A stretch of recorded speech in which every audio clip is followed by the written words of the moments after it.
and I was inspired with some thoughts from looking at this particular documentary, and I want to tell you that we're living in some difficult times. Yes, yes. Especially when in terms of our looking at our young people. Yeah. And this program really inspired me to want to try to say something to push our young people and to try to encourage them that if they're going to be successful in this thing called life, then it's going to take their A game. Yes, sir. Yes, sir. Sadly, especially in the black community, and I want to say that at the outset because I know that the Lord has blessed us and we are multicultural in the church now, and that's wonderful. Yes.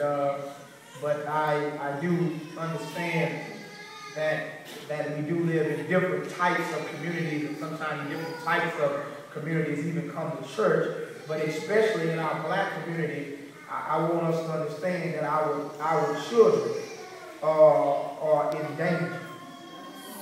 Children, and by our children, I'm not talking about my kids. I'm talking about all of our kids. I'm not just talking about the kids that come to church, but in the black community, I'm talking about the kids that we see every day. Yes. And that's really what we need to get back to, is the idea of seeing these kids as our kids.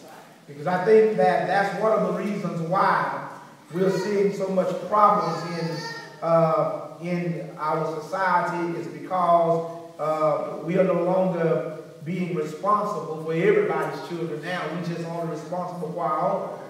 And as I watched this documentary and viewed it, the statistics that I saw really caused me to become despondent. I mean, I was somewhat shocked by some of the things that I heard, especially the fact that over 700,000 black men are in prison, while only about 600,000 or so of our black men are in college.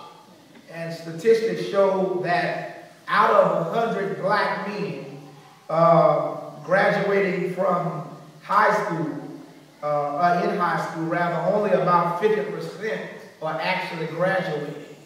Meaning that the other 50% or less are just simply going there, attending there, might even possibly be somehow playing sports, but they're not graduating from high school. Statistics show that the plan, and I thought this was interesting, the plan to build more jails and penitentiaries is based on the fact that the average black kid only has a 3rd or 4th grade reading level.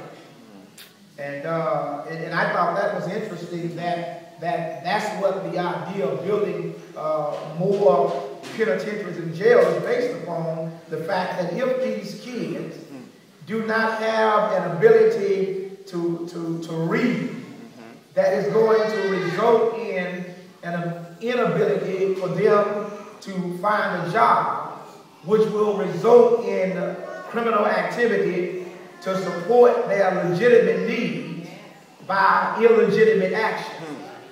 What are you talking about? Well, if they can't read and they got to eat, then they're going to do whatever they got to do to eat.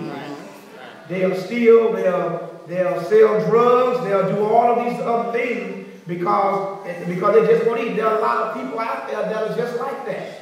They're doing things that are illegal because of the fact that many of them, they did not learn to read when they were in school. While this documentary mainly was expressing the concern for young black men, you know, I'm wise enough to know that a careful study also shows us that our young ladies, when it comes to our young ladies, we don't have much to be excited about there either. Because most young ladies today are doomed to end up teenage and pregnant. That's right. That's right. And on welfare. Come on now. And for many, even if they make it to college, and this is a true fact, that even if many of them make it to college, many of them end up having to drop out of college in the first or second semester because they end up pregnant. Because many of our colleges are just institutions where our kids are not going there to actually get an education, but they are going there for recreation. Yeah. All right. Yeah. Talk, brother. Talk. I mean, it's almost as if it is a paid vacation. Yeah. And then once you get kicked out, these statistics even become worse, because it is true that young black men today have 3 real possible or probable goals to choose from. Number 1, education. That's right. Number 2, incarceration. And number 3, elimination. I said, what are you talking about? Education, college. I heard someone say sports, and that's in there. And many of these universities, what they're doing now, they are just using these young men as hired hands. Come on now. Come on now. While the coaches are making $1 million contracts, and then we wonder why these young people end up doing things on the side that are illegal. It is because of the fact that they have become wise enough to know that they are the ones bringing the money into the university. And then if they get hurt, amen, they're destined to be sent back home, many of them without an education. There is nothing wrong with being good at sports, even going to school to play a sport, but what we have to teach our kids is that it's most important that they go there and get an education. Yes, sir. That's what's important. Yeah, that's the point. And so I tell you, education, college, incarceration, jail, and elimination, in case you didn't understand what I meant, jail, because they're building more graveyards. We got more young black men now ending up in the graveyard. Yeah.